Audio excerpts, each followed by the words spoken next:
하루의 경제 주식 마무리 경주마의 시간을 시작하겠습니다. 빅 이벤트를 앞두고 투심의 향방은 갈대처럼 오락가락합니다. 장중에 몇 번이나 상승과 하락을 오가는 끝에 코스피 약부합권에서 거래를 마쳤는데요. 어찌 보면 당연하고 자연스럽습니다. 이 다가올 빅 이벤트를 잘 예측해서 이길 수 있는 확률을 높이면 되는 거겠죠? 자, 오늘 수요일 경주마의 기수들이 여러분들의 확률을 높여주기 위해서 잘 준비해 오셨습니다. 어서 나오십시오. 안녕하십니까. 안녕하십니까. 답답한 장세가 계속되고 있어서 장 대응하시는 우리 대표님들도 참 같은 심정일 것 같습니다. 오늘 장 어떻게 보셨습니까? 증시가 예측하기가 너무 어렵습니다. 네. 대응하기도 어렵고요. 컨셉이 뭡니까? 요즘 장의 컨셉. 요즘 증시의 컨셉은 오늘의 영웅이 내일의 역적, 오늘의 역적이 내일의 영웅. 이런 장세가 전개되고 있어요. 그래서 지금 막 되게 하찮은 기업들이 갑자기 급등할 수도 있고 되게 위대해 보이는 기업들이 갑자기 급락할 수도 있는 그런 국면이 전개되고 있기 때문에 이럴 때일수록 정신 똑바로 차리고 투자 전략을 수립해야 할 것으로 보고 있습니다. 네. 자, 엔비디아 실적 발표를 앞두고 있어서 그런지 강 대표님, 뭐 투심도 계속 하루 올랐다 하루 또 조정받고 좀처럼 방향성 읽기가 힘든 장세인 것 같습니다. 예. 엔비디아 실적하고는 우리 시하고는 좀 관계가 없는 것 같아요. 그렇게 보십니까? 반도체 관련된 종목군들도 크게 움직이지도 않고 시장이 많이 불안하다 보니까 뭔가 이제 향후의 미래의 어떤 성장성을 보고 종목이 움직인다고 하기보다는 지금 당장 실적이 좀 나올 수 있는 가벼운 종목들 쪽으로 지금 좀 움직이는 그런 모습이 아닌가 이렇게 생각도 해볼 수 있을 것 같습니다. 제가 어제 최근에 유튜브 방송에서도 그런 얘기를 한 적이 있는데 또 시작이다. 우리 시장이 또 시작이다. 이 어려운 국장. 미국이 가도 우리는 안 가고 미국이 빠지면 우리는 더 빠지는 디커플링 되는 그런 부분의 시장 자체가 또 시작인가 뭐 이런 얘기도 일단 많이 좀 올려드렸었는데 지금 뭐 그러한 국면이다 이렇게 생각이 들고요. 그리고 지금 무슨 컨셉인가 이렇게 말씀해 주셨는데 무슨 컨셉인지는 좀 헷갈립니다만은 확실한 것은 뒤늦게 들어가면 무조건 물린다. 이 시장인 것 같습니다. 그러니까 어떤 이슈에 앞서서 선제적으로 반영되는 속도도 되게 빨라졌고 빨라졌지만 또 방향을 트는 그 속도도 빨라졌고 그러니까 정말 하루하루가 어제의 영웅이 오늘의 역적이 되기도 하고 참 이 혼란스러운 장세 속에서 우리 투자자들이 대응하고 계신 것 같습니다. 예, 계속 이러한 흐름들이 지속될 것 같습니다. 그래서 저도 그 증시를 보면 굉장히 좀 멀미가 나는 상황인데요. 이러한 흐름이 계속 나오는 영향을 봤을 때는 계속 이슈에 굉장히 좀 민감한 것 같습니다. 그래서 일시적으로 이슈가 좀 어느 정도 그 내용이 나왔을 때 이게 좀 가능성 있겠어 그러면 무조건 매수를 먼저 하시는 것 같아요. 근데 이제 매수를 해서 급등을 한 다음에 또 거기에서 추가 매수가 또 들어가게 되면 바로 차익 실현이 지금 나오고 있습니다. 그래서 시장이 그렇게 오래가지 못하는 상황을 계속 좀 보여주고 있기 때문에 이러한 그 상황에서는 무리하게 뛰어들어가실 필요는 없다라는 말씀을 드리겠고요. 그렇다고 뭐 그러면 좀 기다리면 다시 또 올라가겠지?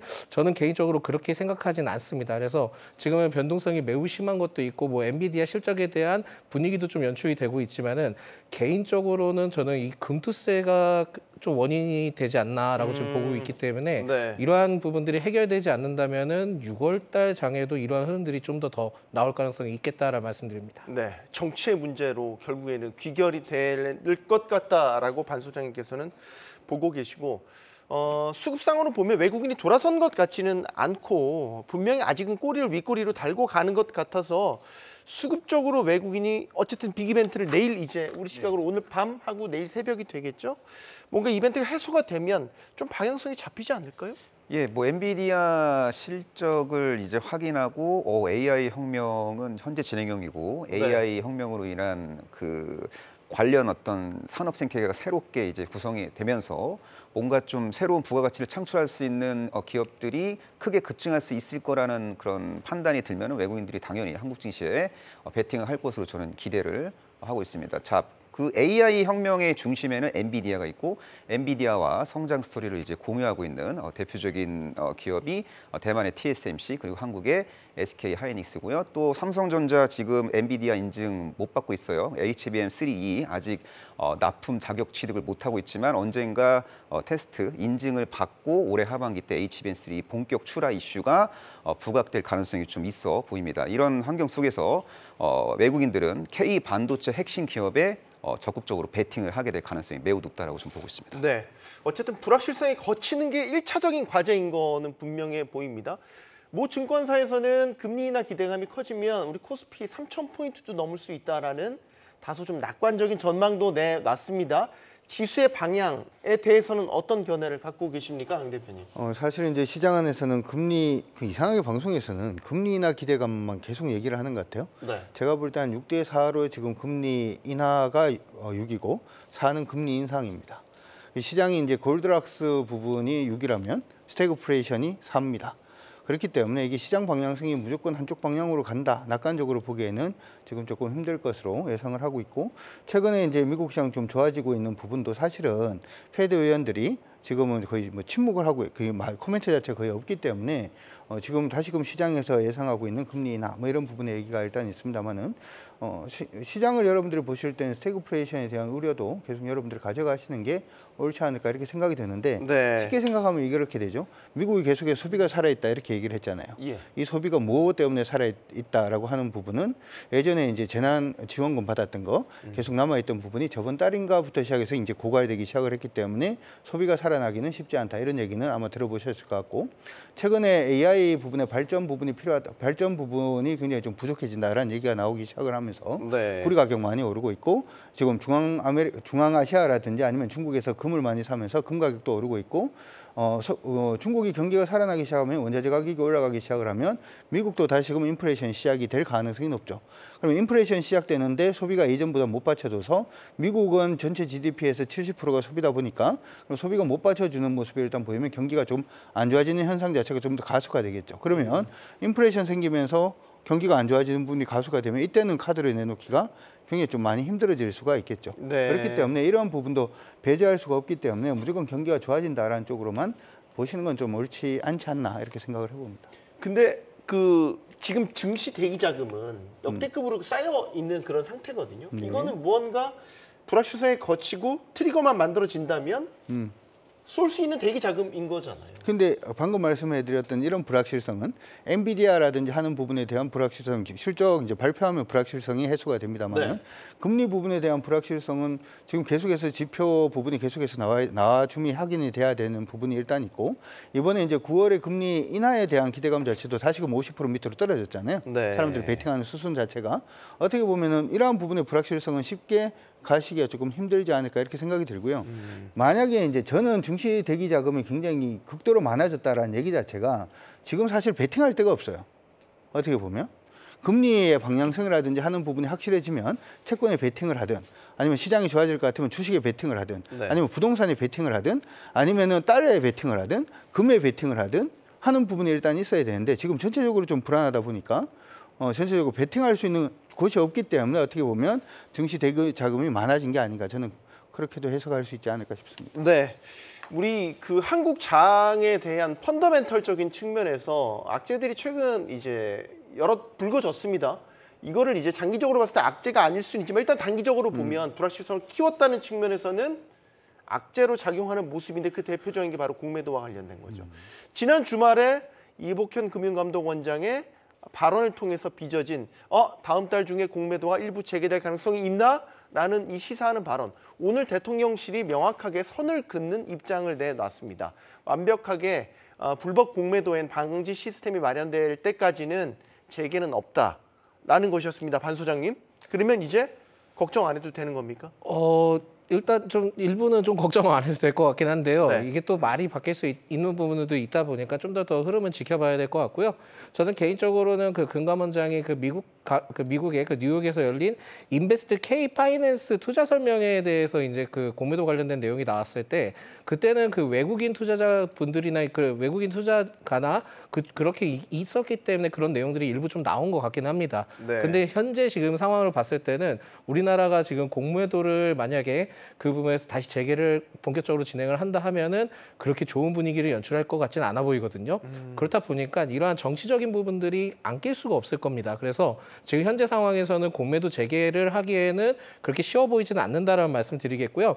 21대 자본시장법 개정 역시 21대 국회에서는 사실상 좀 무산이 됐다라고 보시면 될 것 같습니다. 그렇다 보니까 22대 국회로 이제 넘어갔을 때 이제 본격적으로 내용이 나오긴 하겠지만은 이 시스템 구축이라는 게요, 실제 개발을 할 때 그렇게 바로바로 뚝딱뚝딱 되는 게 아닙니다. 그래서 이 시스템 개발에 대해서 가이드라인이나 그런 부분들은 저는 나온 것으로 알려져 있는 나온 것으로 좀 알고는 있는데 이 내용이 과연 시스템에 적용하기까지 시간이 얼마나 걸릴지 그리고 최소 뭐 1년 정도 얘기는 하긴 하지만 그 1년 안에도 안 될 수 있다는 점을 체크를 하셔야 될 것 같고요. 네. 만약에 그걸 가지고 계속 얘기가 미뤄진다 하면은 현 정권에서 과연 이 공매도 재개를 쉽게 할 수 있을지는 아직까지는 좀 미지수다. 그래서 이 부분에 대해서 논외로 좀 두시는 게 좋지 않을까라는 말씀드립니다. 네. 이게 투자자들은 지금 공매도에 대한 부분 어떤 부분을 가장 걱정하시는 거예요? 공매도 재개 시 코스닥 150 지수에 편입된 종목 중 실적 모멘텀이 전혀 없는 그런 종목분들이 갑자기 공매도 득세로 인해서 급락할까 봐 좀 약간 걱정을 하시는 것 같습니다. 코스피 200 종목보다는 코스닥 150 지수 편입 종목을 더 걱정하는 것 같은데요. 코스닥의 3대 핵심 몸통이 반도체 소부장, 2차전지 소부장 그리고 바이오인데 이 반도체, 2차전지, 바이오 핵심 기업군들의 현재 주가 모습이 좀 참담해요. 못 간 기업들 많고 특히 2차전지 쪽은 너무나도 이렇게까지 빠져도 되나 싶을 정도로 많이 빠졌는데 이 상태에서 공매도가 재개되면 또 빠질까 봐 많은 분들이 이제 스트레스를 받고 계신 것 같습니다. 특히 코스닥 대표 2차전지주 같은 경우에는 개인 투자자들이 고점에서 비교적 많이 물려있는 상황이기 때문에 추가 하락 시 소위 말해서 멘붕, 멘탈의 붕괴가 초래될 가능성이 좀 있어 보이는데 근데 저는 개인적으로 공매도는 순기능이 있고 역기능이 있고 그리고 공매도의 이게 순기능이 가장 그럴듯하게 지금 현실화되고 있는 곳이 미국 증시입니다. 미국 증시는 펀더멘탈 개선 요인이 압도적으로 우위에 있기 때문에 공매도 거래가 그렇게 활성화된 증시임에도 불구하고 네. 지수가 저점과 고점이 올라가고 있어요. 그러니까 결과론적으로 대한민국 증시 펀더멘탈이 우상향 추세를 지속적으로 유지하게 된다면, 그러니까 대한민국 주요 기업들의 실적이 긍정적으로 이제 발표가 될 수 있는 그런 시장의 컨센서스가 형성이 된다면 공매도가 재개되더라도 지수는 저점과 고점이 올라가면서 언젠가 3,000포인트를 돌파하는 코스피 기준으로 3,000포인트를 돌파하는 그런 국면을 맞이할 것으로 저는 보고 있습니다. 네. 오늘 대통령실 입장이 또 나왔고 어쨌든 시스템이 완비될 때까지는 공매도 재개는 없다라는 걸로 받아들인다면 일단 최근 며칠간의 그 혼란은 이제 종지부를 찍어도 되겠다 이렇게 보시는지요? 저는 이번 정권에 대해서 여타부터 말씀들은 많습니다만은 확실한 건 하나 있는 것 같습니다. 뭡니까? 한번 안 한다 그러면 안 합니다. 지금 시스템 재개가 제대로 갖춰지지 않고서는 안 한다라고 얘기를 했기 때문에 네. 재개가 되기 위해서는 시스템이 완비가 돼야 되고 개인적으로 생각할 때 시스템 완비 쉽지 않습니다. 그렇기 때문에 당분간은 조금 잊고 지내도 되지 않을까. 한번 안 한다 그러면 안 하기 때문에 그런 부분은 그런 부분은 크게 걱정하지 않으셔도 될 것 같습니다. 네. 요즘에 이제 우리 그 국내 장을 평가하는 여러 지표들 이제 비교 국가들이 있잖아요. 그래서 많이 비교하는 국가, 대표적인 국가가 바로 대만 아니겠습니까? 우리보다 GDP 이런 생산적인 측면에서 보면 절반밖에 안 되는데 지수를 보면 우리가 밀려요. 참 이게 어떻게 보면 창피한 일인 것 같기도 해요. 그러니까 대만 같은 경우는 TSMC라는 아주 막강한 반도체 위탁 생산 기업을 필두로 해서 소위 요즘에 잘 나간다는 글로벌 증시의 그 흐름을 잘 타고 있는데 우린 뭐냐라는 거죠. 어떻게 보십니까, 반 소장님? 뭐 여기에서 뭐 얘기가 굉장히 많이 나오잖아요. 그러니까 AI 관련된 부분에 대해서 수혜주가 뭐 부족하다, 뭐 이렇게 얘기가 나오는데 저는 개인적으로 그렇게 생각하지 않습니다. 그냥 우리나라 증시에 좀 기초 펀더멘털이 약간 좀 약한 부분들이 아닌가라고 좀 생각이 들고 있고요. 지금 증시를 보면은 반도체나 뭐 그런 흐름들이 빠질 만한 요소인지는 저는 명확하게 모르겠습니다.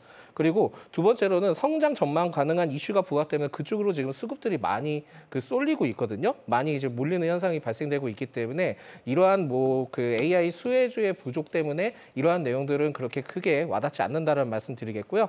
마지막으로 저는 개인적으로는 공매도보다는 지금 금투세 때문에 몸을 좀 사리시는 분들이 많으신 것 같습니다. 그래서 개인 투자가 분들이 지금 굉장히 좀 민감한 시점이긴 한데 이게 지금 작년 대주주 양도세 그 내용 나왔을 때랑 지금 뭐가 다른지 모르겠습니다. 그렇기 때문에 지금은 이 금투세에 대해서 폐지를 할 건지 아니면은 유예를 할 건지 이 부분에 대해서 명확하게 나오지 않는 이상은 계속 좀 불안감을 연출할 수 있겠다라는 말씀드립니다. 그래서 AI 수혜주 분석 때문에 우리나라 지수가 못 올라간다? 그게 아니라 지금 정치적인 부분들도 있고 심지어 근본적인 기본적인 펀더멘탈이 국내장이 좀 약간 좀 아쉽기 때문에 이런 요인들이 아직까지 좀 못 받치고 있다라고 보시면 될 것 같습니다. 네.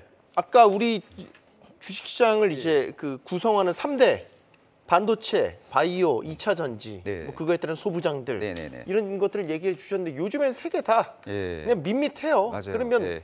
뭔가 끌고 나가는 견인차 같은 그런 느낌이 없거든요. 네, 맞습니다. 이런 게 지금 어떻게 보면 대만 증시에도 시총에서 밀리는 원인 아닌가요? 그런 것 같아요. 그러니까 대만은 이제 첨단 반도체 시장 성장의 진정한 수혜 국가로 이제 분류가 되고 있고 한국은 덜 분류가 되는 것으로 보입니다. 자, 대한민국은 삼성전자, SK하이닉스 보유국이고 삼성전자, SK하이닉스와 손에 손잡고 벽을 넘으면서 부가가치를 창출하는 기업들이 질비한데, 근데 대부분의 반도체 소부장 기업은 사실상 HBM과 연결고리가 없는 기업들이 너무나도 많고 HBM 업황이 낭만적이라고 막 이렇게 언론에서 대서특필이 돼도 실제로 체감을 할 수 있는 기업들이 생각보다 별로 없어요. 또 CXL 메모리 시대가 도래한다고 해도 큰 돈을 벌 수 있는 반도체 소부장 기업들이 제한적이기 때문에 약간 좀 반도체 주들에 대한 투심이 최근에 위축되는 모습이 상당히 좀 안타깝긴 한데요. 근데 기본적으로 첨단 반도체 외에 그 레거시 반도체 그 공장 가동률이 올라가야 돼요. 그래야 낙수 효과를 대한민국 대부분의 반도체 소부장 기업들이 보게 되는 구조라고 보시면 될 것 같은데요. 자, AI 디바이스, 그러니까 온 디바이스 AI 기능이 탑재된 디바이스가 많이 팔리면 팔릴수록 구형 반도체, 범용 반도체, 레거시 반도체 수요가 이제 증가할 수 있고 그럴 때 수혜를 볼 수 있는 반도체 소부장 기업들이 꽤 있거든요. 근데 대부분의 반도체 기업들의 업황은 상저하고일 것으로 보입니다. 네. 어쨌든 삼성전자고 SK하이닉스가 일반 메모리 라인 가동률을 올려야지 그들은 수혜를 볼 수 있는 그런 구조라고 이해하시면 될 것 같습니다. 근데 삼성전자, SK하이닉스 언제쯤 감산을 멈추고 가동률을 올릴지 지금 카드를 만지작거리고 있어요. 근데 네. 하반기 중으로 가동률 상승하는 그런 모습들이 확인될 것 같고 이때 비로소 대한민국 소부장 기업들의 업황 턴어라운드 시그널이 확인이 될 것으로 기대가 되고 있으니 업황 상정하고인 반도체 소부장 기업들 현재 시점에서 관심을 갖는 게 맞다라고 보고 있습니다. 네. 상저하고 이제 상이 거의 끝나가고 하가 시작될 시점이니까 네. 하고를 한번 기대를 해 보는데 시총일이 삼성전자가 부활을 해야죠. 대만에 TSMC가 있다면 우리에겐 삼성전자가 있지 않겠습니까? 네. 이 삼성전자가 맏형으로서의 역할을 좀 해줘야 되는데 또 수장도 바뀌었잖아요. 경계현 사장에서 네, 예. 새로운 수장으로 교체가 됐고 뭔가 좀 삼성전자의 부활의 시그널을 좀 기다리고 있는 건 아닌가 이런 견해 어떻게 보십니까? 뭐 하반기에 삼성전자가 상반기보다는 좀 더 낫지 않을까 이렇게 기대는 하고 있고요. 사실 이제 오늘 같은 경우에는 가만히 보면 한미반도체도 좀 올랐고 SK하이닉스도 좀 올랐기 때문에 엔비디아에 대한 영향력 자체가 아예 없다고 보기엔 조금 어려울 수 있을 것 같습니다. 단지 지수에 대한 영향력 자체가 그다지 크지 않았다 이렇게 봐줄 수 있는 거겠죠. 하반기로 가면 갈수록 방금 이제 우리 임정혁 대표님께서도 말씀해 주신 것처럼 중국 쪽의 경기가 살아나면서 레거시 반도체 부분의 수요도 증가할 가능성이 일단 높고요.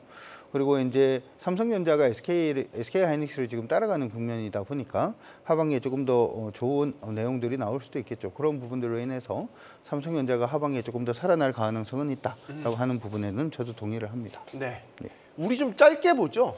당장 이제 엔비디아 실적 발표, 기다리고 고 기다리던 엔비디아 실적 발표가 이제 나오니까 엔비디아 실적 어떻게 전망하시는지도 좀 궁금하고 실적이 이제 어떤 식으로 나오고 가이던스도 나오게 될 텐데 그러면 내일 우리 장 어떻게 될 것 같으세요?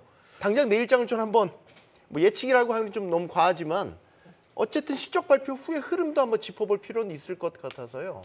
일단 그 엔비디아 쪽에 가이던스 제시한 걸 봤을 때는 굉장히 높습니다. 네. 높고 그거보다 좀 이상이 나와야지만 좀 긍정적으로 얘기할 수 있겠다라는 게 언론 보도로 많이 나와 있거든요. 네. 근데 뭐 지금 최근에 그 엔비디아 실적이 발표됐을 때 전분기와 전전분기 실적이 발표됐을 때 좋았음에도 불구하고 일시적으로 좀 차익 실현이 나왔습니다. 네. 근데 이게 지금 국내 증시에서 지금 SK 하이닉스 쪽에 미리 좀 선반영되는 모습을 보여주고 있기는 한데 개인적으로는 그 실적이 가이던스보다 굉장히 좀 잘 나왔다 한다 하더라도 일부 또 차익 실현이 나와줄 수는 있을 것 같거든요. 그렇다 보니까 지금은 못 나와도 차익 실현 나올 거고 중간 그 비슷하게 유지만 해도 차익 실현 나올 거고 굉장히 잘 나와도 일시적인 차익 실현 나오는데 오히려 그게 기회가 될 수 있겠다라고 좀 말씀드릴 수 있을 것 같습니다. 임 대표님. 네.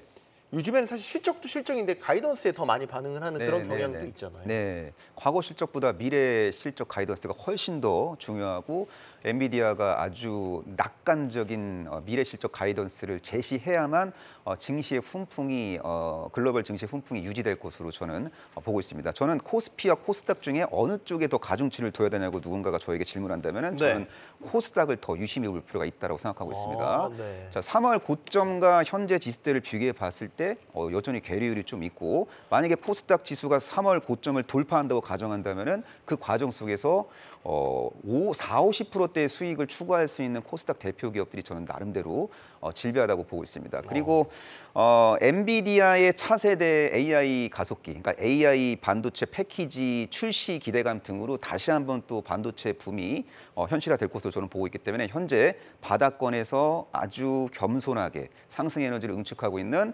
코스닥 일부 반도체 소부장 기업들에 대한 관심은 계속돼야 된다고 보고 있습니다.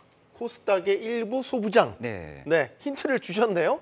강력한 매매 신호를 또 이렇게 주시네요. 강 대표님도. 저는 엔비디아 실적이 어떻게 됐든 간에 저도 소장님하고 비슷한 의견인데 저는 주가는 조금 밀릴 수 있다 이렇게 생각을 하고 있고요. 네. 그리고 한 가지 우리가 기억을 해야 되는 게 이제 11월이 되면은 이제 선거철이 거의 다가왔습니다. 선거철이 다가오다 보니까 바이든 대통령 행정부에서 그런 걸 했었죠. 중국에 관세 때리는 거, 네. 뭐 전기차 같은 경우에도 25에서 100% 정도 때리고 태양광 패널이라든지 하는 부분도 기존 25%에서 뭐 50%까지도 때리고 뭐 이렇게 관세 때리는. 어떻게 보면은 미국의 어떤 대선은 중국을 어떻게 때리느냐에 따라서 갈린다 뭐 이런 얘기가 있을 정도입니다. 왜 말씀드리냐면 엔비디아의 전체 매출 중에서 한 30%가 중국이에요. 이 가이던스를 어떻게 잡든지 간에 일단 중국 쪽에 잡음이 생길 수가 있으면 엔비디아의 실적이라든지 하는 부분 조금 향후에 이제 미래 실적 자체가 조금 어그러질 수 있다라는 부분도 우리가 좀 생각을 해봐야 되고 그런 부분을 생각을 한다면 엔비디아가 가이던스를 좋게 낸다라고 하더라도 시장에서 그대로 그걸 받아들여 줄지도 저는 약간 좀 의구심이 있습니다. 그래서 저는 개인적으로 반도체 관련된 기업들이 조금 관심을 껐으면 좋겠어요. 소부장도 그렇고 차라리 우리가 이제 저번에 얘기를 했다시피 AI 부분이 시장이 도래하기 시작을 하면 전력 부분이 많이 부족해진다라고 하는 부분에 예전에 우리 지금 보면 전력 기계들 네. 성배전부터 시작을 해서 요 다음에 시나리오는 뭐가 될 것인가에 대해서 차라리 거기에다가 AI 부분하고 연결해서 좀 생각을 해보시는 게 어떨까 싶습니다. 많이 근데 오르기도 했잖아요. 안 오른 쪽으로 찾아야죠. 안 오른 쪽으로. 네. 아직 옥석을 가릴 그러니까 남아 있는 숨은 진주가 있다라는 말씀이시군요. 그러니까 숭배전을 한다는 것 자체가 원래 내린 거잖아요. AI 부분이 시작하면 이제 서버가 굉장히 많이 필요하고 서버가 필요하면 전기가 많이 필요하고 네. 전기가 많이 필요하기 때문에 스마트 그리드가 필요하고 스마트 그리드 관련된 종목군들이 그러니까 HD, 현대일렉트릭부터 시작해서 걔들이 갖고 그걸 하기 위해서는 설비를 해야 되기 때문에 가온전선부터 시작해서 가기 시작을 했고 근데 실제적으로 전기가 부족하단 말이죠. 네. 그럼 전기가 부족하면 어떻게 해야지 단기적으로 전기를 얻어낼 수 있을까에 대한 아이디어까지도 여러분들 생각을 해내신다면 좀 더 도움이 되지 않을까 싶습니다. 네. 오늘 시총 상위주들 가운데 가장 눈에 띄었던 거를 하나만 꼽으자면 아마 다 동의하실 거예요. 현대차. 네. 뭐야 이 현대차 주가 맞아? 오늘 10% 가까이 이렇게 오른 거 맞아?라고 깜짝 놀라셨을 것 같아요. 오늘 현대차 주가 왜 이렇게 많이 오른 거죠, 반 소장님? 저도 깜짝 놀란 게요. 12시부터 그러니까 점심 먹을 때 딱 올랐던 것으로 좀 보여졌는데 네. 이게 수소와 관련된 이슈가 먼저 크게 부각되면서 올라간 것으로 좀 판단이 됩니다. 그래서 살펴보니까 현대차가 뭐 수소 상용화 밸류 체인을 확장하겠다라는 계획이 좀 나오기도 했고 그 다음에 자율주행 그 기술 업체인 플러스와 손을 잡고 미국에서 최초로 엑시언트 수소 전기 트럭에 대한 그 레벨 4 자율주행 테스트를 또 진행을 하겠다. 이런 내용이 좀 같이 있었거든요. 게다가 이제 뭐 현대차의 경우에는 뭐 2026년 수소 연료를 뭐 쓰는 뭐 슈퍼카도 뭐 얘기가 나오고 있잖아요. 네. 그러다 보니까 수소의 전반적인 이슈가 좀 크게 붙었던 것으로 좀 판단이 되고 있고요. 게다가 이제 정부에서도 지난 16일이에요. 그러니까 이게 수소 이슈에 대해서 이렇게 현대차가 모멘텀이 붙기 전에 정부 쪽에서도 지난 16일 때 좀 발표를 했던 게 있었거든요. 네. 수소 연구 분야 그 개발에서 예산을 좀 대폭 확대를 했습니다. 근데 물론 이제 금액은 얼마 되지 않아요. 그러니까 작년에 한 28억 정도였는데 올해 한 478억 원 규모로 이제 지원 과제에 이제 포함이 된 부분들이 있다 보니까 이 기조를 계속 좀 부각받으면서 간 것으로 판단이 되고 있고요. 추가적으로 현대차의 경우는 기업 밸류 프로그램도 같이 좀 엮여져 있잖아요. 네. 그러다 보니까 오늘 또 대통령실에서 공미도 재개 또 안 한다. 뭐 이런 얘기들 내용들이 같이 좀 복합되면서 현대차 쪽에 그 어떻게 보면 기업 프로그램, 밸류 프로그램과 관련된 부분들이 같이 종합적으로 부각돼서 올라간 것이 아닌가라는 말씀을 드릴 수 있을 것 같습니다. 네, 뭐 오늘 지금 주가를 보시고 많이 기분이 좋으신가 봐요. 현대차 만세를 외치시는 우리 시청자분들도 계시고 이런 상승률을 현대차가 보인 게 제 기억에는 뭐 그러니까요. 잘 기억이 안 나는데. 예, 정말 희소성 있는 주가 급등 흐름이 오늘 전개돼서 저도 놀랐습니다. 이 현대차의 급등은요, 이제 자동차 부품주들 보라는 강력한 시그널이라고 저는 현재 시점에서 해석을 하고 있습니다. 현대차가 2분기 실적이 상당히 잘 나올 것 같아요. 그러니까 현대차 실적 컨디션이 양호한 이유는 뭐냐면은 비싼 차를 잘 팔아서 그렇습니다. 마진이 많이 남는 비싼 차를 잘 팔아서 프리미엄 자동차 비중이 증가하면서 수익성이 개선됐거든요. 그래서 대형 SUV 그리고 대형 세단 그 판매 추이가 상당히 고무적이고 있고 네. 이런 환경 속에서 수혜를 볼 수 있는 게 분명히 있을 거예요. 그러니까 고급 자동차는 내부가 크잖아요. 그리고 내부 인테리어 핵심은 바로 인테리어 그 내장재고 그 내장재 사업을 영위하고 있는 서현이와 같은 기업들도 뭐 크게 두각을 나타낼 수 있을 것 같고요. 그리고 현대차의 장점은 내연기관차뿐만 아니라 하이브리드카도 잘 팔고 있는 그런 기업이고 현대차가 생산하는 내연기관차 하이브리드카 그리고 전기차의 부품을 모두 납품하고 있는 기업들도 잘 봐야겠죠. 예를 들어서 뭐 차체 부품 사업을 영위하고 있는 성우하이텍 같은 기업들. 차체 부품 사업을 영위하기 위해서는 차량 그 경량화 원천 기술을 보유하고 있고 그런 원천 기술을 기반으로 2차 전지 밸류 체인에도 침투를 하고 있는 기업이 바로 성우하이텍이고요. 그리고 자동차에 들어가는 스프링 사업을 영위하는 기업이 이제 대형광업인데 이 스프링이라는 캐시카우를 보유하고 있는 상태에서 구동 모터코어라는 그 성장 동력, 성장 엔진을 지금 확보하고 있는 그런 기업입니다. 그 구동 모터코어의 이제 전방 산업이 하이브리드카 그리고 전기차이기 때문에 대원광업의 중장기 성장 이슈가 이제 언젠가 부각될 것 같은데 지금 제가 이 세 종목에 대한 스토리를 간단하게 요약해드렸는데 주가가 오른 게 없습니다. 근데 현대차가 급등을 했기 때문에 제가 오늘 열거해드린 종목들 슬슬 매수 타이밍을 저울질할 필요가 있다라고 저는 보고 있습니다. 네, 잘 들으셨죠? 그러니까 우리 반 소장님은 수소 생태계 확장 거기에다가 공매도에 대한 제기하지 않는다는 정부의 확실한 시그널 이런 것들이 이제 복합적으로 현대차의 주가를 올렸고 거기에 더 나아가서 네, 우리 임 대표님은 네, 이거는 자동차 현대차와 관련된 부품 주에 대한 강력한 매수 시그널이다라는 해석까지 해주셨고 이제 강 대표님 드릴 차례. 네, 강 대표님. 저는 개인적으로 이거는 아까 말씀드린 거의 마지막 단이라고 생각을 해요. 전기 부분을 어떻게 할 것인가라고 하는 부분인데 우리 시장 안에서 그런 얘기 굉장히 많이 합니다. 심야화 전기라든지 하는 부분 사용하기가 그러니까 ESS 만든다 이런 얘기를 많이 하는데 ESS는 기본적으로 일주일 반 정도 되면 방전됩니다. 네. 그럼 뭘로 할 거냐라고 하는 부분이죠. 사실은 이제 수소 관련된 부분 제가 제 유튜브에 한 11일 전에 올린 것 같아요. 왜냐하면 그때부터 시작해서 움직이기 시작을 했거든요. 근데 뭐부터 움직였냐 하면 비나텍하고 상하프론테크 이런 종목들부터 먼저 움직였습니다.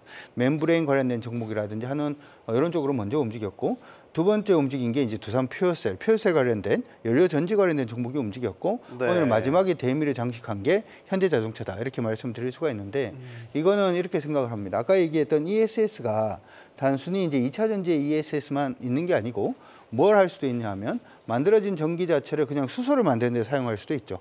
수전의 부분으로. 네. 그렇게 해서 만들어진 수소는 ESS보다 더 활용도가 사실 좀 높죠.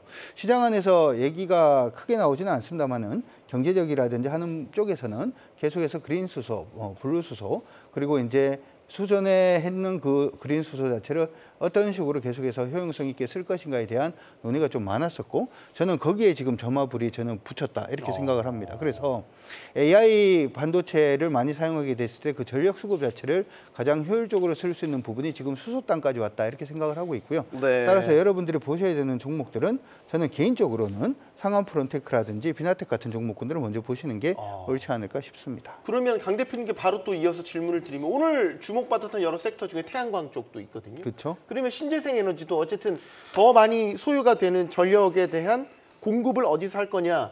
신재생에너지도 그게 한 축이고 태양광이 그런 측면에서 미국에서도 마찬가지로 지금 주목을 계속 받고 있잖아요.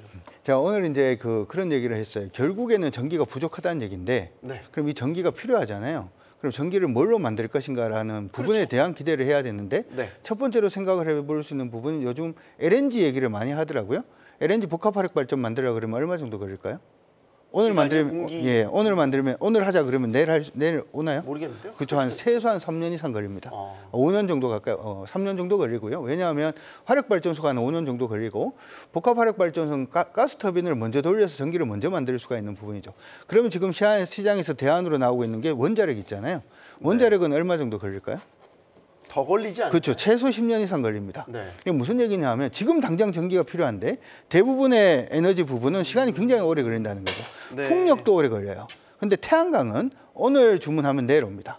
혹시 집에 아파트에도 요즘 LG전자라든지 하는 쪽에서 태양광을 이제 보통 하는데 그 제품 신청하면 일주일 내려오거든요. 그러니까 태양광은 빨리 만들 수 있다는 장점이 있는 거죠.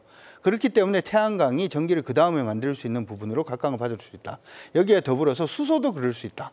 라고 하는 부분 두 가지가 일단은 전기를 빨리 만들어내는 부분이 일단은 합체한다는 점에서 지금 부분의 어떤 테마라든지 하는 부분이 충분히 이쪽으로 기류가 흐를 수 있다 이렇게 생각을 하고요. 따라서 신재생을 볼 때도 풍력을 보는 게 아니라 그냥 태양광만 보는 거고 다른 쪽으로 본다라고 하면 태양광하고 수소만 그냥 엮어서 어떻게 하면 빨리 전기를 만들어낼 수 있는가에 대해 여러분들이 초점을 맞추셔가지고 보시면 수익을 조금 더 올릴 수 있는 아이디어를 낼 수 있지 않을까 싶습니다. 네. 신재생 에너지 섹터, 태양광, 풍력, 뭐 수소까지 예. 어떤 견해십니까?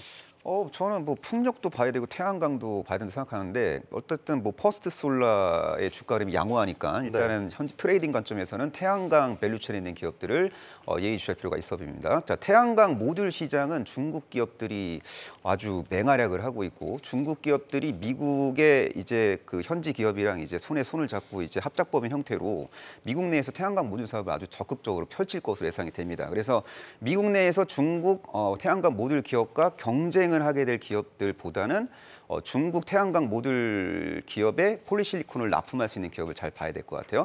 자, 중국 태양광 모듈 기업이 미국에서 사업을 하기 위해서는 중국산 폴리실리콘을 구매하면 안 됩니다. 지금 미국은 제도적으로 법적으로 중국산 폴리실리콘 수입을 제한하고 있어요. 그래서 네. 비중국산 폴리실리콘은 가격에 프리미엄이 붙어 있습니다. 근데 전 세계적으로 비중국산 폴리실리콘 분야에서 최강자로 이제 부를 수 있는 기업이 바로 OCI 홀딩스예요. 그래서 OCI 홀딩스 같은 기업들 저점이 이제 확인될 때 분할 매수 전략을 저는 추구하는 게 좀 맞다고 보고 있고. 분할 매수 전략. 예, 그렇죠. 네. OCI 홀딩스의 말레이시아 그 생산 법인의 미래 가치가 상당히 전두유망하고 지금 중국 그 태양광 모듈 기업들이 미국에 진출하는 그 스케줄을 전반적으로 고려해 보면은. 예. 아마도 잘하면 올해 뭐 3분기 안에 대규모 공급 계약까지 잘하면 성사시킬 수도 있는 잠재력 있는 기업이기 때문에 스토리가 참 좋더라고요. 그래서 관심 가질 필요가 있어 보입니다. 풍력 같은 경우는 어떻게 보세요? 풍력은 사실 이제 금리 그 프로젝트 PF에 맞아요. 예. 또 금리와도 직결되는 맞아요. 부분이기 예. 때문에 예. 금리가 여전히 지금 꺾이진 않고 있지만 네. 추세상으로는 어쨌든 이제 하락 국면으로 간다라고 치면 예. 풍력도 좀 관심을 가져봐야 되는. 당연히 가져야겠죠. 그러니까 육상 풍력보다는 해상 풍력 시장이 구조적으로 더욱 더 크게 성장할 것 같고 또 미국 풍력 시장이 어마어마하게 성장할 것 같습니다. 트럼프가 정권을 잡더라도 미국 내 해상 풍력 설치량은 역대급을 이제 기록하게 될 가능성이 상당히 높다라고 저는 보고 있고요. 그러니까 글로벌 해상 풍력 시장 성장 시 진짜로 수혜를 볼 수 있는 기업이 뭐 대표적으로 뭐 CS 윈드와 CS 베어링 같은 기업입니다. 과거에 금리가 계속 올라가는 사이클 속에서도 글로벌 해상 풍력 단지는 계속 조성이 됐어요. 근데 네. 아무래도 대규모 프로젝트가 지원될 수 있는 거는 왜냐하면 금리에 연동돼서 그러니까 레버리지를 일으켜서 풍력 단지를 조성하기 때문에 그 개발자 입장에서는 이거를 좀 지금 하는 게 맞나? 내년에 할까? 이런 생각을 할 수도 있어요. 근데 만약에 하반기 중으로 금리 인하 시그널이 명확하게 이제 수면 위로 올라오게 된다면은 풍력 단지 조성에 대한 의지가 더욱더 이제 강화될 수 있습니다. 그럴 때 네. 해상 풍력 기업들의 역할은 대두가 될 수 있고 그 중심에는 CS 윈드와 CS 베어링이 있다 이렇게 보시면 될 것 같습니다. 네, 잘 들으셨죠? 참고를 잘 해보시기 바라고. 지금 그 반 소장님, 저희 11차 전력 수급 계획이 계속 미뤄지고 있기는 한데 방향성에 대한 이야기들이 많이 나오고 있잖아요. 이 신재생 에너지 부분이 얼마나 이 믹싱이 돼서 나올 것인지, 비중이 어디가 늘어날 것인지 이런 부분들에 대한 지금 관심이 같이 맞물려서 돌아가고 있어요. 지금 국가적인 측면을 좀 보시는 게 아니라 해외 지금 트렌드를 봤을 때는 신재생 에너지 비중을 원래 낮추려고 했던 걸로 알고 있습니다만 네. 아마 그렇게 쉽게 낮추지 못할 것 같습니다. 워낙 지금 분위기가 다 그렇게 연출이 되고 있고 이 11차 정기본에 대해서는 계속 좀 미뤄지고 있는데 이게 지금 이달에도 쉽지는 않을 것 같고요. 6월 달 돼도 그렇게 쉽게 발표될 상황들이 아닌 것 같습니다. 그래서 여기에 따라 뭐 날짜에 대한 기약은 없는데 일단 그 기존에 나왔던 내용들을 살펴봤을 때는 원전 비중을 좀 더 확대하는 것은 내용이 좀 있는 것으로 판단이 되고 있고 네. 신재생 에너지에 대한 비율을 만약에 줄이게 된다더라도 줄이는 것이지 아예 파기하거나 그런 건 아니거든요. 그렇다 보니까 비중은 좀 어느 정도 줄어들 수는 있겠지만은 이제 해외 트렌드에 대해서 굉장히 좀 민감하게 반응을 하고 있는 게 정부 정책적인 내용들이 있기 때문에 오히려 신재생 에너지 쪽의 비중이 안 줄어들 수도 있겠다라는 점도 같이 좀 체크를 하셔야 될 것 같고요. 네. 개인적으로 그 에너지 부분에 대해서 저도 좀 말씀드리고 싶은 게 네. 뭐냐면 지금 에너지주에 대해서 관련된 그 태양광이든 전기든 전력 설비든 이러한 흐름들을 봤을 때는 순환매 섹터로 계속 흘러갈 가능성이 높습니다. 그렇다 보니까 여기에서 좀 긴가민가 너무 그렇게 접근하지 마시고요. 순환매적으로 흘러갈 가능성이 매우 높기 때문에 트레이딩 관점으로도 언제든지 지금 접근이 충분히 가능하지 않을까라는 말씀 드리겠고 아까 지금 대표님께서 태양광 관련된 얘기를 하셨는데 네. 저도 원래는 태양광에 대해서 되게 부정적이었습니다. 근데 최근에 이러한 그 트레이딩 관점으로 그러니까 주식에 투자하는 관점으로 봤을 때는 나쁘지 않은 시점은 맞거든요. 그게 왜 그러냐면 오픈 AI 쪽에서도 태양광 이야기도 나왔었고 예. 저는 개인적으로는 MS가 공급사들에게 2030년까지 재생에너지 100% 참여를 요구한 부분들이 있거든요. 네. 그렇게 되면은 태양광 쪽에서 가장 먼저 좀 진행을 할 가능성이 높습니다. 그렇다 보니까 이 태양광의 경우에는 이슈가 계속될 수 있다. 그래서 저는 지금 하나 솔루션의 경우에는 좀 속썩이는 부분들이 있기는 하지만 실적만 2분기 때 실적만 좀 어느 정도 받쳐준다면은 충분히 가능성이 있을 것으로 보고 있고 개인적으로는 SDN이 좀 더 많이 빠를 것으로 전망이 되고 있고요. 그리고 그 외에 신재생 에너지 관련된 부분들을 얘기를 할 때 이전에 대표님께서 그러니까 강준혁 대표님께서 말씀하셨던 ESS 부분도 지금 튀어오르고 있습니다. 그렇다 보니까 지금은 순환매적인 흐름들을 봤을 때 ESS까지 같이 체크하셔서 보셔야 될 것 같습니다. 제가 강 대표님. 하나 그냥 말씀해 드리면 네. 태양광은 사실은 내용을 뒤져보면 굉장히 좀 애매한 구석이 많아요. 그러니까 태양광 지금 남아있는 시장이 2개 시장이 있거든요. 네. 인도 시장이 있고 인도는 어차피 중국에 설비가 넘어가기 때문에 인도 시장이 있고 그다음 미국 시장이 있는데 인도 시장 같은 경우에는 거기는 중국이 꽉 잡고 있기 때문에 저희가 이제 끼어들 때가 가격으로 협상할 수 있는 부분이 적고 미국이 일단 남아 있는데 미국의 태양광은 사실은 지금 퍼스트솔라라든지 하는 부분이 또 주가가 좋은 이유가 미국은 주택도 많고 불나버리면 답이 안 나죠. 근데 화재가 굉장히 계속해서 일어나기 때문에 그런 부분이 일단 있긴 합니다. 그래서 태양광 같은 경우에는 그냥 미국 시장이 열리면 일단 좋다라는 쪽으로 여러분들 생각하시면 좋을 것 같고 네. 두 번째로 만약에 트럼프 대통령이 되면은 신재생이 어떻게 될까요? 될까요? 안 될까요? 미국이? 보조금 이슈로 본다면은 좀 위축이 될 거라고 보는 게 일반적인 분석인 그쵸. 것 같고. 트럼프 대통령이 되면 왜 그렇게 한다라고 얘기를 하냐 하면 트럼프 대통령이 석유 재벌들하고 많이 친하다 뭐 이런 얘기들을 많이 하잖아요. 그래서 예전 그 그쵸. 화력 발전으로 다시 돌아갈 네. 거다. 근데 묘하게도 지금 보면 석유 재벌들이 대부분 뭘 하고 있냐면 수소로 하고 있어요. 그러니까 단순히 이제 우리가 보통 화력 발전 단지에서 나오는 게 이제 분리수소가 계속 나오잖아요. 네. 그러니까 그쪽이 수소하고 연계돼서 같이 하고 있기 때문에 만약에 그쪽의 흐름대로 간다면은 그래도 미국은 트럼프가 되더라도 수소는 된다. 이런 식의 어떤 메커니즘 자체도 만들어질 수가 있으니까 그런 부분까지 좀 확장을 하셔가지고 한번 보시는 게 어떨까 싶습니다. 작년에 우리 정부 그리고 현대차 그룹을 중심으로 해서 이제 수소 생태계 확장에 대한 장기 로드맵도 발표가 되면서 작년에도 이제 몇 번씩 한번 수소 관련된 관련주들, 테마들, 섹터들이 좀 계속해서 주목을 받았는데 신재생 에너지는 더 큰 바운더리 안에서 수소의 비중이 이런 식으로 계속해서 입김이 커진다? 이런 흐름으로 봐도 되겠습니까, 임 대표님?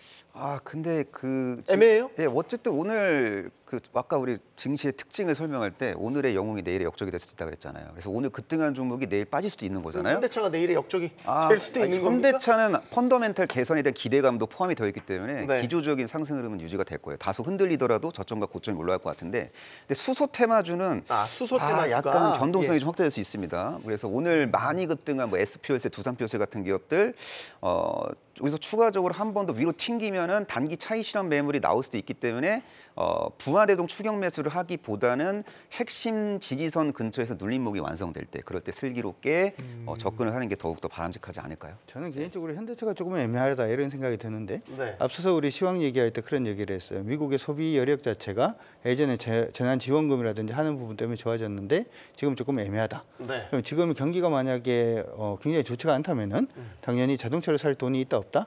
없겠죠. 특히 이제 현대차 같은 경우에는 투싼부터 시작을 해서 제네시스까지 어떻게 보면 SUV의 전체 모델 자체를 잘 만들어 놓은 그 부분 때문에 포트폴리오 자체를 잘 만들어 놨기 때문에 잘 팔리는 건데 돈이 없으면 차 사기 어렵습니다.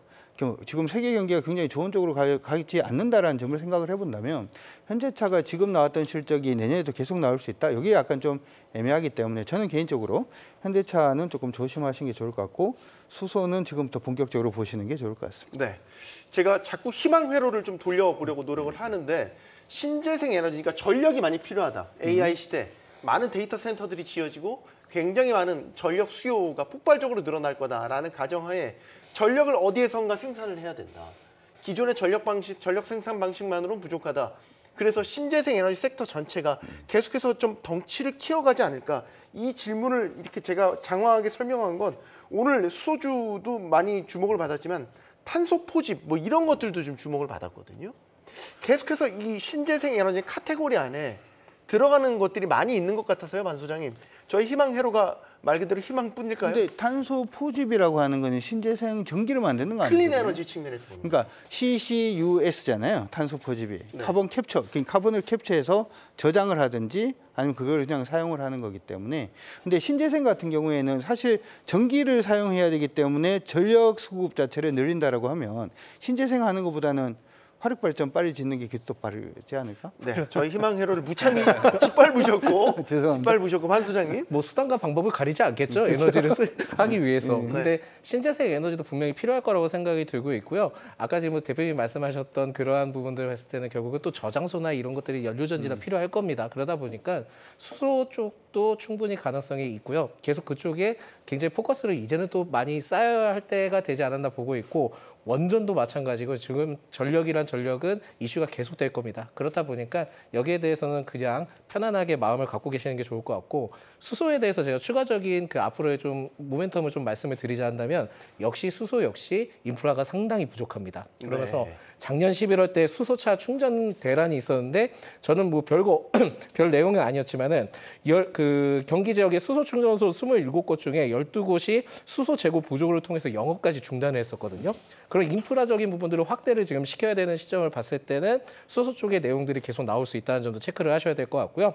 게다가 수소를 좀 더 열어서 보셔야 될 게 뭐냐면 다음 달에 분산 에너지 활성화 특별법을 좀 시행을 합니다. 네. 그러다 보니까 이게 1년 전에 좀 나왔던 내용인데 이제 시행이 본격적으로 좀 진행을 하게 된다 하면 수소 쪽에서도 체크를 해봐야 되겠지만 그 전기 판매업자를 통해서 이제 판매를 할 수 있고 연료 전지를 통해서 분산 에너지로 전환을 좀 유도하기 때문에 그렇게 된다 하면은 결국 전력과 관련된 부분들도 포함이 될 거고 스마트 그리드 아닌가요, 그게? 거의 비슷한 분산 에너지 네. 개념. 그래서 거기에 또 추가적으로 ESS도 같이 붙을 수 있기 때문에 지금은 여기에 대한 모멘텀도 같이 좀 체크를 하시면 좋을 것 같습니다. 제가 이제 약간 뭐 어떻게 보면 억지 춘향처럼 보이실 수도 있겠지만 자꾸 이 신재생 에너지한 섹터에 대한 기대를 자꾸 키우려고 하는 거는 주도주가 없다는 말씀을 이제 하시니까 반도체도 이제 좀 힘이 떨어졌고 2차 전지 좀 기다려야 되고 바이오도 마찬가지고 그러면 우리 증시의 다음 섹터가 뭐냐라고 봤었을 때 이 카테고리 안에 신재생 에너지가 좀 힘을 받지 않을까라는 생각을 하게 되는 거죠. 저 하나 또 근거를 제시하자면 미국에서 중국산 태양광 못 들어오게 막지 않습니까? 네. 그 대체품으로 예를 전력기기도 마찬가지고 한국산 부품들이 많이 미국으로 수출이 되고 있지 않습니까? 뭔가 물이 들어오는 느낌이 네, 저만의 희망회로라고 생각하시는데 어쩔 수 없지만 네, 임 대표님. 아니 AI 수요가 이제 급증하니까 당연히 이제 뭐 전기 수요도 급증하게 되고 이렇게 되면은 대표적인 저탄소 거의 무탄소에 가까운 발전이 바로 원전이잖아요. 근데 저는 K 원전이 너무나도 훌륭하다고 생각하고 있거든요. 네. 전 세계에서 차세대 원전 설계 능력이 가장 뛰어난 기업이 한전기술이고, 그리고 전 세계에서 원전 시공 능력이 제일 뛰어난 기업 중에 하나가 현대건설이잖아요. 그리고 K원전 정비의 과점 사업자가 한전 KPS고, 또 원전 주기기를 공급할 수 있는 능력이 가장 뛰어난 기업 중에 하나가 두산 에너빌리티고, 그리고 이제 두산 에너빌리티와 이제 같이 성장 이슈를 공유하는 수많은 기자재 기업들이 존재하고 있고, 그리고 두산 에너빌리티는 특이한 게 풍력 터빈 사업도 하고 있잖아요. 그래서 한국에 최적화된 풍력 발전 사업도 이제 주도할 수 있는 그런 기업이기도 하고, 그래서 두산 에너빌리티 같은 기업들이 참 스토리가 좋구나라는 생각을 제가 지금 현재 시점에서 하고 있는데, 근데 이제 사실은 이 원전이나 신재생 에너지 관련된 기업군들은 일단 이벤트가 있어야 움직입니다. 네. 일단 최근에 퍼스트 솔라 주가 흐름이 좋아서 태양광 기업들이 움직일 수 있는 여건이 만들어졌고, 원전주 같은 경우에는 스케줄 매매도 가능해요. 그러니까 원전과 관련된 핵심 스케줄 중에 하나가 올해 6월에서 7월 사이에 아마 체코 원전 우선 협상 대상자가 이제 선정이 될 건데, 프랑스하고 한국 2파전입니다. 그래서 K 원전이 우선 협상자로 선정될 가능성이 높아요. 왜냐하면 경제성이나 성능 측면에서 봤을 때는 프랑스 원전을 저는 압도하다고 저는 판단을 내리고 있고요. 그리고 언젠가 시차를 두고 폴란드 원전 본계약 체결 가능성도 존재하고요. 그리고 이런 레퍼런스를 기반으로 해서 다양한 원전을 이제 원전 비중을 늘리고자 하는 다양한 국가로부터 수주를 받을 수 있는 그런 잠재력이 차고 넘치기 때문에 저는 K 원전 그 밸류체인의 핵심적인 역할을 하는 기업들 잘 챙겨봐야 된다고 생각하고 있습니다. 갑자기 생각이 안 네. 났는데 이런 기업은 어떤가 싶어가지고 네, 말씀하시죠. 원전도 가능하고요. 그 다음에 수소 연료 전지도 가능하고, 그 다음에 LNG 가스 터빈 관련된 것도 가능하고, 로봇도 가능하고, 그 다음에 재건, 요즘 전쟁이 그러니까 재건 관련된 종목으로도 어디 가도 되지. 가능하고, 마지막으로 수소 드론 있잖아요. 드론도 어찌 보면 이제 4세대니까 그것도 가능한 기업이 있으면 어때요? 두산이 가능합니다. 두산이. 아, 두산 말씀을 근데 하시려고. 예, 이렇게. 아까 두산 에너빌리티 네. 말씀하셔서 저는 에너빌리티도 굉장히 좋은데 두산도, 근데 두산이라고 하니까 표정이 별로 안 좋아지시죠? 아니요. 그러니까 뭔가 궁금했다. 약간 맥은 풀렸는데 어쨌든 두산그룹주. 두산이 그냥 두산이라는 그 지주회사가 어떻게 네. 보면, 왜냐하면 이제 수소 드론 관련된 거는 일단 두산이 그냥 비상장 자회사를 가지고 있는 거니까 두산을 보셔도 괜찮겠다 이런 생각을 했는데 얼굴이 별로 안 좋으십니다. 네, 아니요. 죄송합니다. 정말 좋은 의견 아니요, 주신 죄송합니다. 것 같고 오늘 저희가 어떻게 하다 보니까 마지막에 신재생 에너지에 대한 부분으로 계속해서 이야기를 하고 있는데 시간이 거의 끝날 때가 다 되긴 했어요. 1분 30초 남았다고. 로봇주 저희가 마지막 이슈 남은 게 있었는데 로봇도 우리 산업의 미래인 거고, 반 소장님, 로봇주가 좀 잠동안 눌려 있다가 최근에 또 주목을 좀 받는다는 거는 뭔가 기운이 좀 모아지는 이런 흐름으로 가는 거 아니겠습니까? 예, 기운이 좀 모아지기는 하는데 이 모아지는 게 터지기까지에는 결국은 실적이 제일 중요합니다. 네. 그래서 실적이 찍히면은 이제 본격적으로 좀 올라갈 가능성이 높은데 아직까지 좀 실적이 많이 아쉽습니다. 그래서 지금은 그 분위기상 모멘텀으로만 작용한다라고 보시면 될 것 같고요. 아직까지 좀 내용들이 많이 남아 있습니다. 그래서 AI 자율 제조 그 전략 1.0을 뭐 발표를 하는 내용들도 있긴 하지만 이게 또 그 예비 타당성 조사를 좀 추진을 계획을 하고 올해 말까지 또 기술 로드맵을 좀 발표한다고 하거든요. 네. 그러니까 정책적인 모멘텀이 하나 있고 앞으로도 정책적인 모멘텀이 또 추가적으로 있는 게 가장 빠른 게 첨단 로봇 기술 개발 로드맵 그 부품 쪽입니다. 그래서 이쪽을 보셔야 될 것 같고요. 그래서 이 두 가지에 대한 이벤트적인 부분들은 있긴 하지만 역시나 좀 실적적인 부분들을 체크를 해야 되는데 네. 여기서 실적을 비교할 때 국내 기업을 좀 비교하시는 것보다는 그 일본에 있는 환학을 좀 같이 좀 비교를 하시면서 산업 로봇 쪽에 대한 부분들을 같이 좀 체크를 하고 접근하시는 게 좋을 것 같고, 개인적으로는 이러한 흐름들이 지속되면은 결국은 나중에 로봇주는 대기업과 연관된 기업들 위주로만 좀 흘러갈 가능성이 높습니다.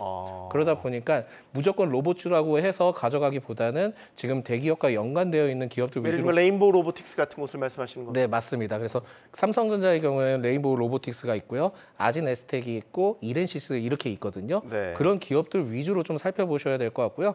오늘 좀 올라갔던 기업들 중에 하나가 저는 좀 이해가 되진 않아요. 그러니까 로보가 올라가는데 그 AMD와 그 MOU를 체결을 한 거거든요. 계약을 체결한 것도 아니고 심지어는 교육을 진행을 하겠다는 소식 때문에 올라간 케이스입니다. 그래서 이러한 기업들의 경우에는 좀 주의를 하셔야 될 것 같다라는 네. 말씀드립니다. 알겠습니다. 제가 신재생 에너지에서 너무 달려가지고 이 로봇주 좀 더 관심 많이 갖고 계신데 저희가 차후에 다시 한번 짚어보겠습니다. 눈앞에 파도가 커 보이지만 이게 위에서 내려다보면요.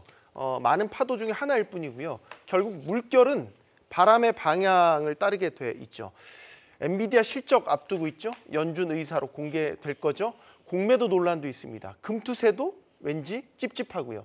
등등 이런 것들에 쫄지 말고요. 바람을 타듯이 내 기준과 원칙대로 밀고 나가시기 바랍니다. 내일장 준비 잘 하시기 바랍니다. 진짜 경주는 지금부터입니다.